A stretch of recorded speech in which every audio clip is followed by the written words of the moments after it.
Welcome to the GovComms podcast, bringing you the latest insights and innovations from experts and thought leaders around the globe in government communication. Now, here is your host, David Pembroke. Hello, ladies and gentlemen, and welcome to GovComms, the podcast that examines the practice of content communication in government and the public sector. My name's David Pembroke, and thank you for joining me. Today, my guest is Bob Hoffman, who is the author of 5 Amazon #1 best-selling books about advertising.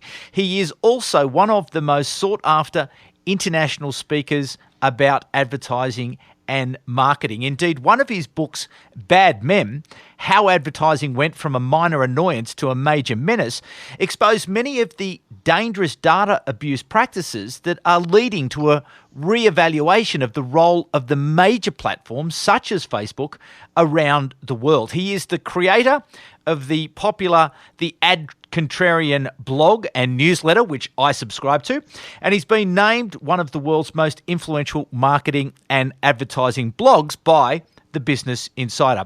Bob has been the CEO of 2 independent agencies and the US operation of an international agency. In 2012, he was the Ad Person of the Year, selected by the San Francisco Advertising Club, and he joins me on the line from California. Bob Hoffman, thank you very much for joining me on GovComms. Thank you very much for having me. It's a pleasure to be here. Bob, I love the way you write, and I would just encourage everyone at this point in time to go to the Ad Contrarian, to sign up for the newsletter and the blog, because it's fireworks, isn't it? You really do like to unload. I do. It's fun for me. I like writing about advertising. I spent a long time in the advertising business, and it's really the only thing I know, and so that's why I write about it. But you write with a real passion and a real drive, and at a time of such great change, and I think that's really what I'd like to explore with you today. The absolute transformation. Obviously, we're dealing with COVID-19 pandemic at the moment, and the change that's bringing to, obviously there's the health crisis, but the economic impact, what's happening to advertising, what's happening to media companies, what's happening to the big platforms. So what are you seeing at the moment in terms of this major transformation that's taking place driven by the COVID-19 pandemic? I don't think anyone really knows. I think there are a lot of people who are pretending they know what's next. They're pretending they know what's going to happen in our industry, but they don't really know. I think there will be substantial changes, but, I'm not a fortune teller. I can't tell what they will be. I think our industry, frankly, the advertising industry, could use some change. And if this is one of the positive outcomes of this horrible situation, that would be nice for the advertising industry. But I have to say, the advertising industry has become such a mess, in my opinion, that it's very hard to see a positive outcome for us. But the idea, I suppose the business of ideas and the business of creativity and connection and emotional engagement, that can't go away. That won't go away, will it? So the essence of advertising will be there. It just may be in another form. Absolutely. It's not the nature of advertising that will go away. It's the structure of the advertising industry that may go away. Advertising still needs to persuade people, and it still needs to sell stuff, and it still needs to use creative methods to do that. And it always has had that element to it, and it always will. So looking at some of those structural changes and whether or not the pandemic just has accelerated some of those changes, because if, looking to the States, we see, the problems with Gannett, we see the problems with McClatchy and some of the big traditional newspaper holding companies who don't have big subscription revenues are in trouble. We do on the other side see the New York Times building a massive subscription business. What's your views there in terms of how the news is being delivered and where advertising is going to sit in and around that, or storytelling is going to fit in and around that big change? Yeah, one of the very unfortunate ramifications of what's happening in the advertising world right now here in the States is that, we're a very large country. We have 350 million people, and we rely very heavily on local news outlets to provide us with information locally. And sadly, local news outlets like some of the newspapers you mentioned, local television stations, local radio stations, are feeling the effects of the cutbacks in advertising very strongly. And they're laying people off just when we need good journalism more than ever. A lot of the local journalists, as you mentioned, a lot of the local media outlets are having to let good people go. This is very unpleasant, and it's very dangerous, frankly, because we've had problems with journalism for several years now. With the trust in journalism has eroded substantially here in the States. I don't know what it's like there in Australia, but here trust in journalism has been eroded, and now with local media outlets who we rely on so much for quality information having to let good people go, I'm afraid trust is going to erode even further. Certainly, indeed, a risk. But that diminishing of their the foundations, the advertising foundations, even prior to the pandemic, were obviously being eroded by the big platforms, and you do write about this a lot, about the way the big platforms have really taken so much of the the revenue in the advertising pool. Do you see that the bigger platforms are just going to get bigger? Yes. Your Googles, your Facebook, they're just going to become omnipotent? I believe they are going to get bigger unless there is government intervention to prevent them from practicing monopolistic practices. They operate, here in the States, Facebook and Google operate as a kind of duopoly. They control so much of the advertising revenue in the country. Between the two of them, I don't know what their share of online advertising revenue is now, but I suspect it's substantially above 50, 60%, maybe 70, 75%. I'm not really sure. I haven't seen those numbers lately, but it's an enormous amount. And they're particularly in the case of Google, their control isn't just demonstrated by the amount of money they make, but also by the way that they control every facet of the online advertising industry. They have their tentacles in every part of it. Facebook, makes 99% of its money from advertising, so they are in the advertising business, and they have been, in my opinion, very irresponsible in their practices and have caused a number of difficult situations. And they don't seem to be concerned very much by it, which is worrying to me.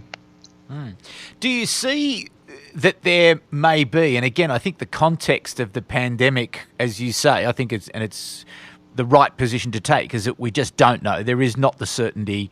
The information about what's coming is incomplete.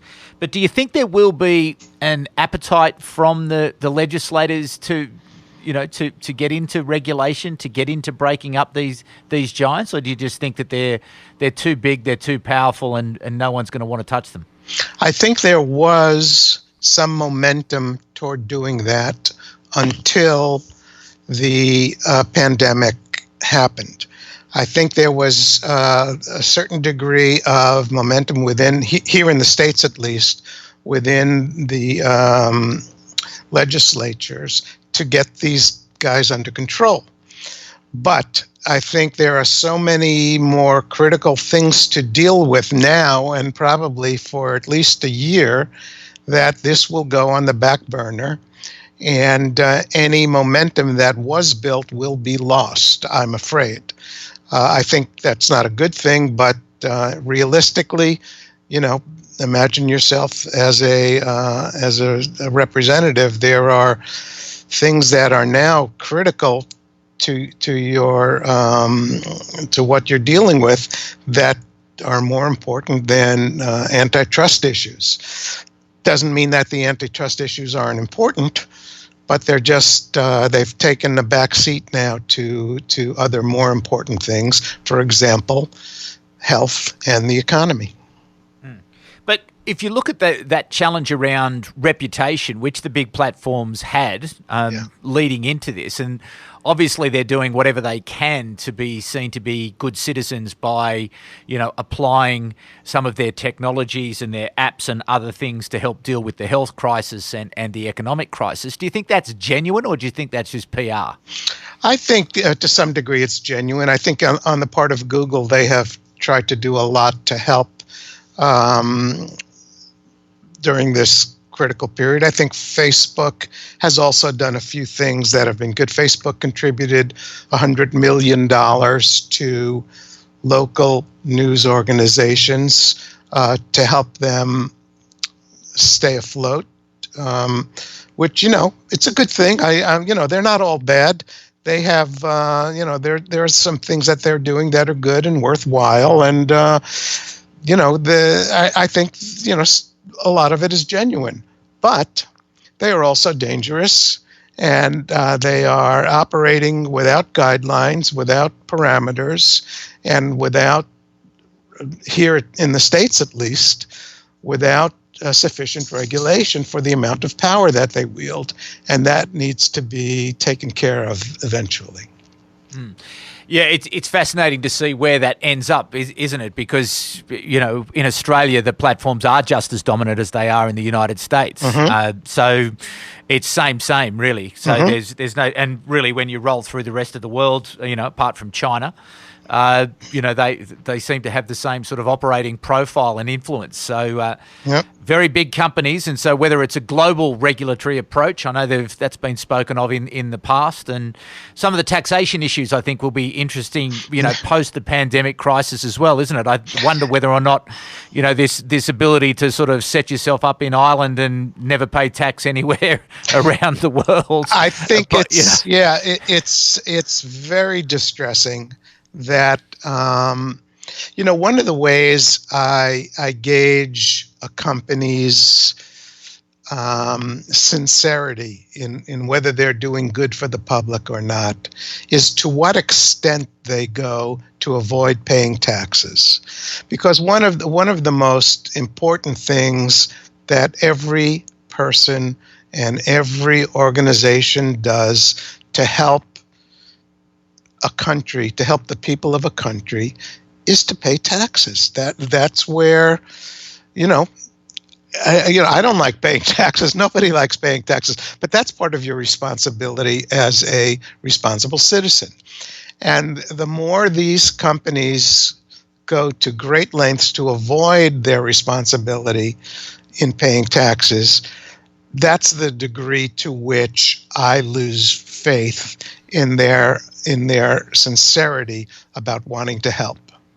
That will be fascinating, because it will be about the money ultimately, but whether or not the social license to operate in these economies is granted to them. And I know the utility's there, because who doesn't use these platforms? Sure. Everybody uses them, uses them all the time. But I just wonder that there might not be that shift where it's that sort of stuff is just gone. That's not introduced, and there will be a major shift in community sentiment that says, well, if you are not a good actor, I don't care how much utility you provide for us, I'm either not going to use it, or I will give the support to the government, whatever they need to do, just to legislate so that they can just take the taxes, as Macron has done in France. Mm-hmm. And there's a responsibility for the advertising industry also in this, because the advertising industry, the advertisers support, they are the lifeblood for Google and for Facebook. That's where they get their money from. They get their money from advertisers. And if advertisers were to say, you know what, unless you stop some of these creepy practices, unless you stop doing some of these things that are bad for society, we're not going to spend money with you. But unfortunately, the advertising industry doesn't have the guts to go, seems not to anyway, have the guts to go up against these guys. And it's really a black mark on, I had a wonderful advertising career. I loved my time in advertising, and I know that there are a lot of terrific people in the advertising industry, and I'm very disappointed that the advertising industry hasn't stood up to these guys and said, quit what, all these negative practices that you're doing. And because the advertising industry does have the power to do that if they want to. Well, it'll be interesting to see, again, in this post-pandemic environment, where does the world move to in terms of what's will be tolerated, what will be accepted, what won't be accepted. So maybe that time will come. But just perhaps, and again, I suppose it is very difficult to look a little bit further about advertising, about storytelling. One of my sort of theories is around sort of, almost moving into the post-advertising world. The fact that now the factors of media production and distribution have been democratized. Everyone is a brand. Everyone is a storyteller. Yeah. Everyone, it's a much different environment to what it was, not so long ago, really, in terms of advertising. How do you see advertising maturing and changing in that sort of distributed world now, where everyone can be a media company, everyone can, advocate on behalf of, their own brand or their own government agency, or, just that distributed nature of content now? Yeah, I don't think advertising will change as much as we, think it might. If you go back 10 years and you look at the literature at that time, we were told that advertising was dying, that social media was going to take over. People wouldn't need to advertise as much anymore because there would be conversations online and sharing online. And that was a fairy tale. That was a fantasy. Advertising has grown very significantly in the last 10 years. As a matter of fact, those that were supposed to be social media entities, for example, Facebook was going to replace advertising. Facebook was going to be a center where people would share their enthusiasm for brands, and this would be viral, and they'd tell their friends about it, and they'd have conversations about brands, and it was all a fantasy. It never happened. In fact, Facebook has become the largest repository of that which it was supposed to replace, which is traditional paid advertising.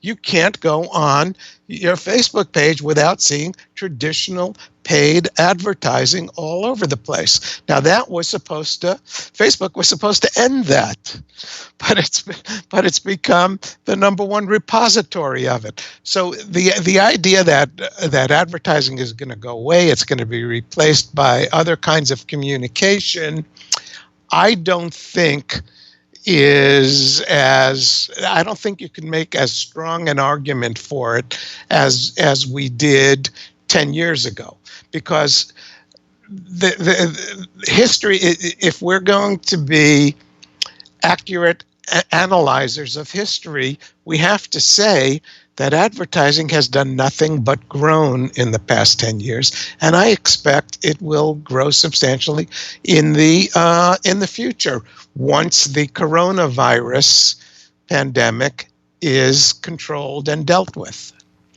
But how then, though, do you see advertising evolving then? Where do you see it moving to? That the form about that, we almost defined it at the beginning of the podcast where we're talking about just exactly what the function of advertising is. But how does it evolve in this new environment? Well, for the short term, it will evolve because sensitivities are very high now, and the stakes are high. And advertisers need to try, and this goes for anyone who's communicating. People have to try to keep it real and stick to facts and avoid the loudmouths who think they know what's going to happen in the future and are full of all kinds of baloney. People who think they know things that they don't really know, and we have to try and keep politics out of it to the extent that it's possible. And we don't want to be irresponsibly optimistic or hysterically pessimistic. We want to try and keep it real. But to me, this is a short-term thing. This is what's going to happen during the pandemic and what's going to happen for several months after the pandemic. One of the things that's going to affect advertising and communication substantially is whether there's a hard end to the pandemic. Is there going to be a vaccine? Is there going to be a medication? Is there going to be a treatment? If that happens and there is a hard end, then communication will go back to normal. Advertising will go back to normal more quickly. If there is not a hard end to it, if this is something that's going to come and go every flu season or every year or every few months, then that's going to affect the tone of advertising and what is said. But once again, I want to say that this is not going to change the long-term nature of advertising. The long-term nature of advertising is still going to be focused on selling stuff and building brands. And for the short term, that has taken a back seat and will take a back seat. But in the long term, advertisers and marketers will get back to that eventually. What's your view on the future of television advertising? Television, do you mean from the amount of it or the nature of it creatively? I think both. Okay. As you know, television advertising was dominant for many, many decades. It is no longer dominant. Online advertising has surpassed television advertising in the amount of money spent on it. However, my belief is that television advertising is still the most powerful type of advertising. If you think of the biggest brands in the world, here in the US, I think about Nike and Coke and Pepsi and Chevrolet and Ford and Tide and Budweiser. You think of all the major brands, they were all built primarily by television advertising. And if you try to find significantly large brands like that, major brands like that, that were built with online advertising, you have a very tough time because there really aren't any. Maybe there's a handful of medium-sized brands. There are some medium-sized brands that have been built by online advertising, but not to the extent that television was able to build brands. So from that point of view, I think television advertising is still, if I were an advertiser, it would still be my primary medium unless I was a direct response advertiser. Direct response is a different kind of advertising. It's not brand building advertising per se. So from the utility standpoint, I think television advertising is still the most powerful. From the standpoint of creativity, television advertising has become, in my opinion, bland, uninteresting, not as creative as it once was, not as innovative as it once was. And it's a shame because we have so many new media opportunities now for creativity. We have so much new technology that makes creativity opens the horizon for creativity. And yet, if you look at advertising these days, TV advertising in particular, and you talk to people, you find that people both inside and outside the advertising business believe that advertising has become lousy. It just doesn't have the creative spark that it once had. And I think it's a problem for our industry that needs to be dealt with. So listen, as a practitioner, what's the best advice that you give to people when they're thinking about communication and they're thinking about advertising? What are the things that people really should be on top of to give themselves the best chance of success? The best chance of success, in my opinion, in any form of communication is the use of creative thinking. That the things you remember, the things that impact you, are things that are said and done in a creative way. And if you're an advertiser and you're trying to build a successful brand, you really only have two choices. You either have to spend a lot of money or you have to be creative. And the creative aspect of the advertising business has been devalued in the past 10 years, I believe, as I was just saying. And I think it's the most important aspect of the business, and it's the one that needs the most attention right now. And then, okay, so how then do you grow good creative capability in your brand or in your team? How do you get people to come up with the good ideas? The only way to do it, in my experience, is to hire them. You can't, it's very hard to train people to be talented. Some people are just talented and most of us aren't. And that's why, 95% of the TV shows we watch and movies we watch and records we hear and books we read aren't very good. Because true talent is a very rare thing, and there are very few people who have it, and the only way you get it is to hire it. That was my experience in running agencies. And there's a myth in the business world. Creative ideas can come from anywhere. Well, yeah, that's true. Every now and then a creative idea comes from anywhere.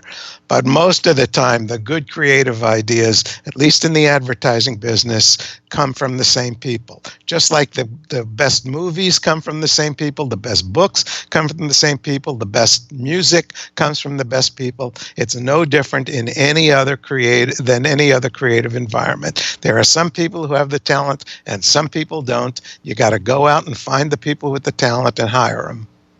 And in terms of that, what makes a good creative for you? A good creative person or good creativity? A good creative person who has good creativity. Okay.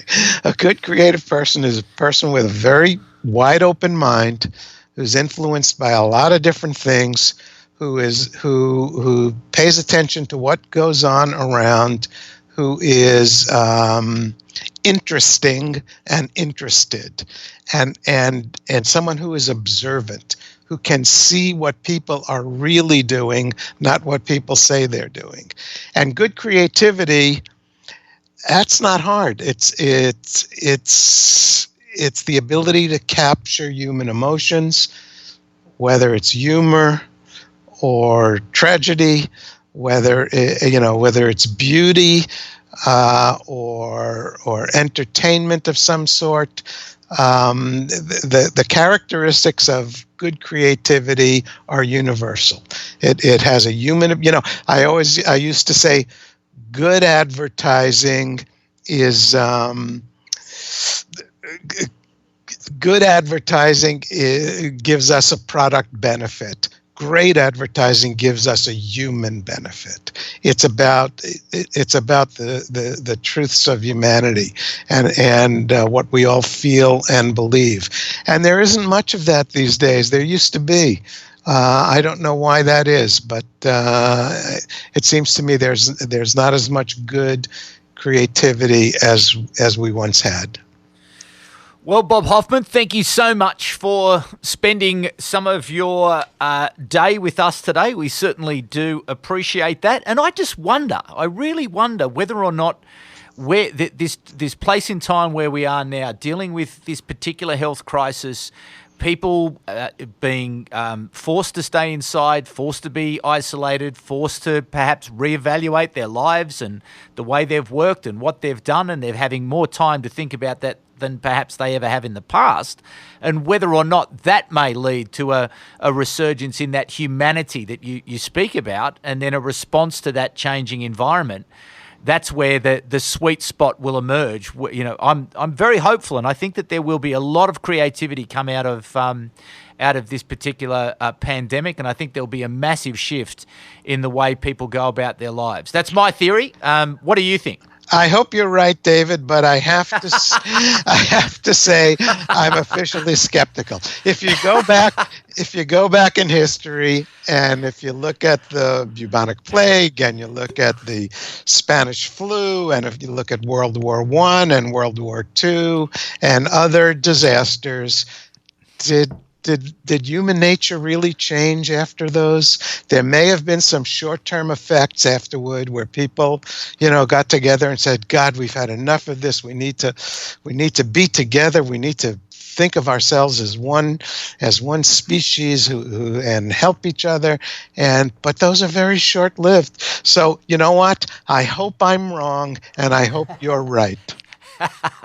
All right, we'll wait and see, Bob. Maybe we can have a chat in a couple of years' time, and we'll see who was wrong and see who was right. But thank you so much for giving up some of your very valuable time, and I know the audience certainly would have enjoyed your observations about the world of advertising, where those changes are, how things are changing, and what we can look forward to in the weeks and months ahead. So a big thank you there to Bob Hoffman, and to you, the audience. Thank you for coming back once again. Another great conversation, great insights there from Bob, a man who knows advertising. And I think going way back, to the first part of the podcast where he defined just, what advertising is about. And it is about that emotional connection. And Bob's right, that people are always going to have to buy things, and brands are always going to have to be positioned, and governments, as we all know, are going to have to position themselves. And so it will be those great ideas that really spark that and get the message through in this crazy busy world that we are probably going to return to, as Bob predicts. But there you go.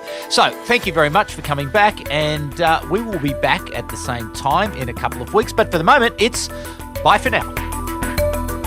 You've been listening to the GovComms podcast. If you enjoyed this episode, be sure to rate and subscribe to stay up to date with our latest episodes.